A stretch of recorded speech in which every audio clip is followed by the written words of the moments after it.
আসসালামু আলাইকুম গাইস, তোমরা সকলেই কেমন আছো? আশা করি সকলেই ভালো আছো। আজকে তোমাদের দেখতে পাচ্ছ তোমরা আমরা কিন্তু একটা এখানে মিনি পন্ড তৈরি করে নিয়েছি। তোমরা দেখতেই পাচ্ছ এখানে কিন্তু অনেকগুলো গাপ্পি এবং প্লাটি ছাড়া রয়েছে।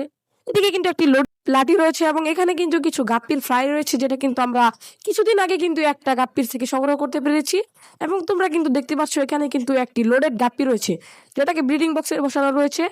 এবং তোমরা দেখতে পাচ্ছ এটা কিছুদিনের মধ্যেই বাচ্চা দিবে। এবং এখানে কিন্তু আমরা একটি জাল দিয়ে গাপ্পি ধরে নিলাম, কোয়ালিটিফুল গাপ্পি। এবং তোমাদের সুবিধার্থে আমরা কিন্তু হাতে নিয়ে দেখাতে পারছি এটি কিন্তু একটি মিক্স গাপ্পি। তবে এটিকে দেখে মনে হচ্ছে যে এটি একটি কোবরা গাপ্পি টাইপের। এবং তোমরা দেখতে পাচ্ছ এখানে কিন্তু একটি কোয়ালিটিফুল প্লাটি রয়েছে আর কি, যেটা কিন্তু মেল।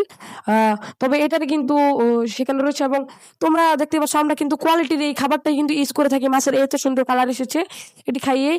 এবং তোমাদের এখন বলতে চাই এটা আমরা কিভাবে তৈরি করছি, সেটা দেখতে চাইলে কমেন্ট করে জানাও। আসসালামু আলাইকুম।